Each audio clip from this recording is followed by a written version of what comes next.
go over some theories as to why this is happening. Why is the world in decline? And there are lots and lots of theories, but I will present 3 theories to you that I think are interesting. Okay? The first is the idea of financialization. And this theory is proposed by an economist, a French economist named Thomas Piketty. Okay? And he wrote a book called Capital in the 21st century. It is a fantastic book.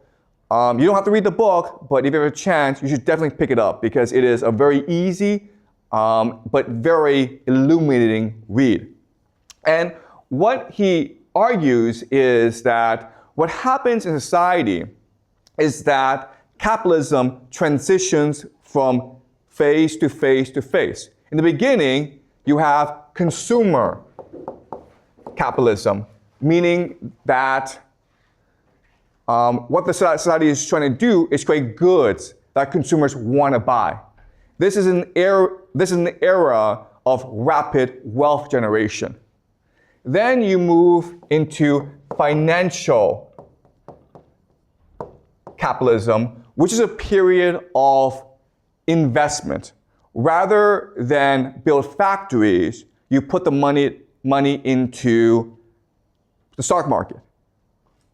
Okay?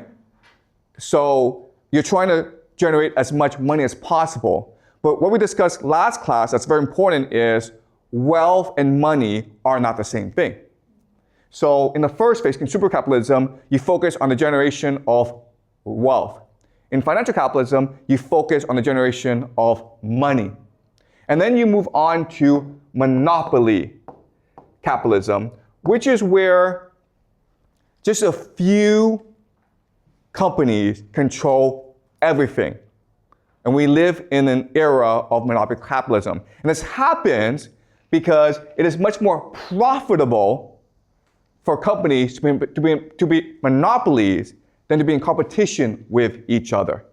Financial capitalism is looking to create as much money as possible, not as much wealth.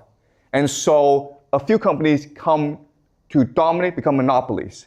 And that's the age we live in today. Okay? Now, why is this important? It's important because when we make this transition, people are no longer focused on working hard. They're only focused on speculating. All right? So let me give you an example. Let's just say I'm an entrepreneur and I want to make as much money as possible. Well, what I do is I build a factory. When I build a factory, I'm creating real wealth because a factory requires you to hire workers. It requires you to build technology. It requires you to build goods that people want to buy. But after I build a factory and I make a lot of money, I want to take this money and let it grow as fast as possible, so I put it in a stock market. Okay? And that's just how people behave. The problem is that if too many people do that, then no one's really working. No one's creating real wealth in the economy. The other problem is that because of the way capitalism is set up, if everyone's putting the money in the stock market grows too fast. And the real economy does not grow that fast, okay? And the difference is stark. Thomas Piketty spent a lot of time going over income tax, just looking at how much tax people paid. He did a lot of statistical analysis. And what he discovered is the real economy in late-stage capitalism will grow about 2%. The financial economy will grow at 5%. Okay? And this is really key. What this is telling us is that if you have $1 million, you could choose to go and open a restaurant, or you could choose to invest in the stock market. If you open a restaurant, you will make at most $20,000 a year. But if you were to put in the stock market, you would make $50,000 a year. So everyone's going to put all the money in the stock market, which allows for the stock market to increase. But the real economy is not improving. And therefore, you have all these issues arise. Greater unemployment, greater debt. No one's really working. Okay? So that's the idea of financialization. And what Piketty argues is that this is just a natural cycle. This is just a natural byproduct of capitalism. We live in an age of late stage capitalism. Is this clear to you guys? Any questions before I move on to the second theory?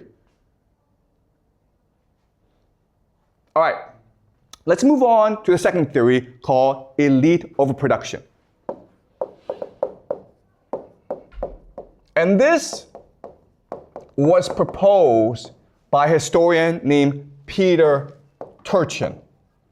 And Peter Turchin spent decades looking at why societies rise and fall. He looked at the Roman Empire. He looked at the French Revolution. He looked at many different examples.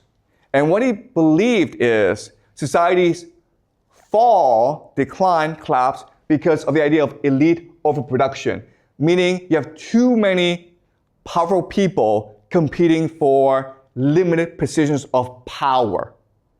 All right? So to understand this, I'm going to talk about another experiment called Rat Utopia.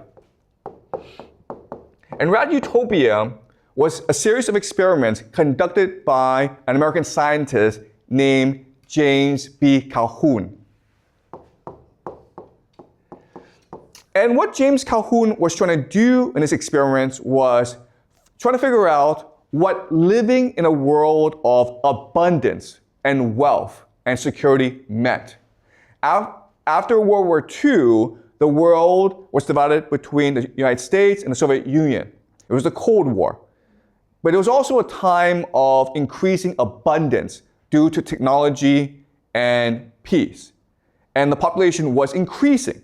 So James Calhoun conducted these experiments to figure out what this meant for the world.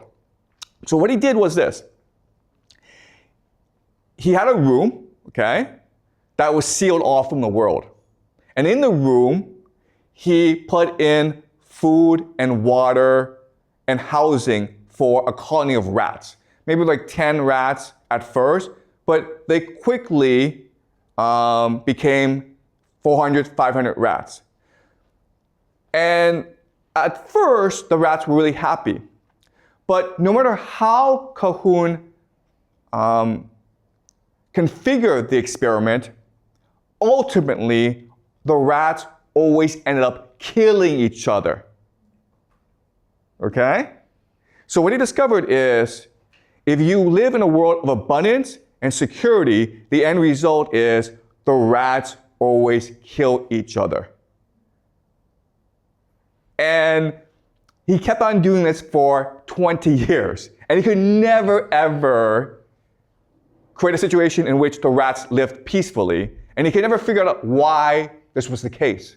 And even today, there's a huge debate as to why this is the case. But he had a theory, okay? And the theory is this. The rats were not competing for food. They were really competing for status. All right. So let's think of this, okay? In a state of nature, in the real world, rats compete each other for mating rights, right? So you see a beautiful rat and you fight over her, right? The rat who wins out is now the alpha male. And the alpha male can have as many female companions as he wants. Okay? And what do the other rats do? In nature, what will the other rats do? Fight against him. Well, the other rats will probably run away, go somewhere else, and find other female companions, right? Because everyone's trying to be the alpha male. But what's the problem with James Calhoun's experiment? They fight each other. Why do they fight each other? Because they can't there's no place for them to go. They're stuck where they are. You understand? So status is what we call a zero-sum game. I win, you lose. Okay? There can only be one winner. But in nature, if I win, then the other rats run away and try to build their own colony. But in James Calhoun's experiment, there's no place for them to go. And so all that happens is they keep on fighting each other until they die. Okay? And that's the idea of elite overproduction. And that's what Peter Turchin says. The elite, the children of the elite, are always fighting for positions of power. Not normal people, it's the children of the elite. But eventually the elite have too many children and there are not enough positions of power. Okay? Another way of saying this is that in China today, there are too many graduates of Peking University, Beida, and Tsinghua University. Tsinghua, right? They want to be the big boss. They want to have the power, but there's too many of them. Okay? There's no place for them to go. And that leads to conflict in society. And ultimately, what Peter Turchin has discovered is, if that's the case, then elite overproduction will ultimately lead to either war or revolution. It will lead to the collapse of society. And there's no way around this. Okay? That's Peter Turchin. Now I want to go to the third theory. And the third theory is the idea of a civilizational life cycle. And this is proposed by a German philosopher, scholar named Oswald Spengler. And what he argues is that society, culture, civilization, it's no different from a person. As a person, as a human being, we go through a life cycle. We are born, we grow up, we mature, then we die. Right? And there's no way around this. We all have limited life cycles. You can live to 100, you can live to 150, but eventually you'll die. And what also Spengler says is that happens in society as well. And there's nothing anyone can do about this. So let's go over the life cycle for civilization, okay? In the beginning, you are in the village. Then you move to the town. Then you move to the city. Then you develop the megacity. Okay? Not all civilizations will go through the cycle, but the successful ones will go through the cycle. Okay? You start off, so the Romans, right? The Qing dynasty.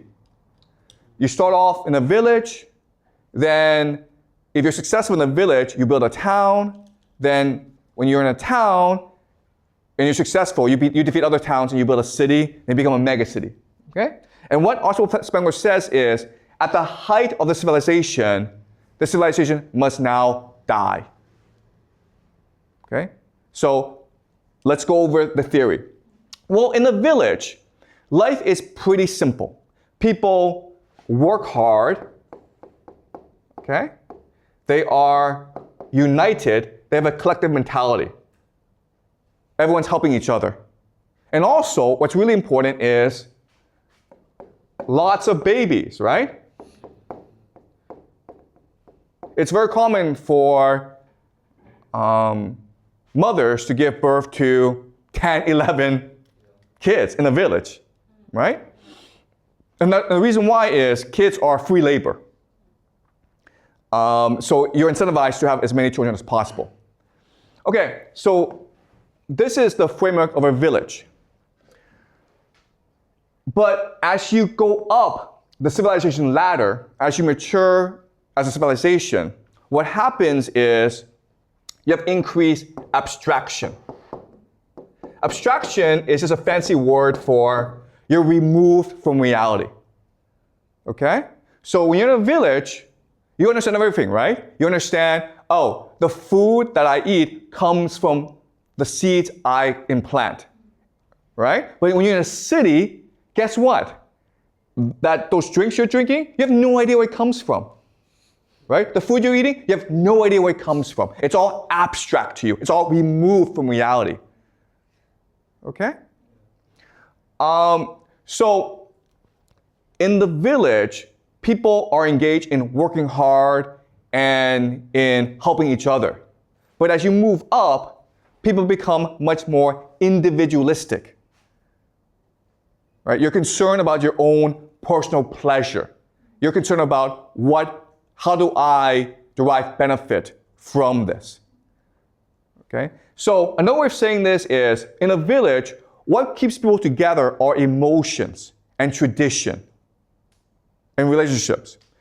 But when you move to a megacity, what is it that holds people together? It's money, right? Money is the greatest abstraction. The problem with money is that it means we don't have to ever trust each other. In a village, if you get sick, everyone comes and helps you, right? But in the city, if you get sick, you go to the hospital and pay the doctor. Your neighbors don't have to care. Your family doesn't have to help you. Okay? So you become individualized. You become atomized. Okay? And in this megacity, what happens is, because you are concerned only about your own individual pleasure, you don't work hard anymore. In fact, what you want to do is you want immigrants to work for you, right? You no longer care about other people. All you care about is yourself. And guess what, guys? You don't want to have any children. Okay? And that's why the megacity represents the death of civilization. And what is Beijing? What is Shanghai? What is Washington, D.C.? What is New York? What is Paris? What is London? They're all megacities. Okay? And that's why we have these trends. And what Oswald Spengler says is, there's nothing anyone can do about this. It is a natural life cycle. All right? So these are the three major theories I want you guys to remember. Okay? Sorry, can you give the microphone?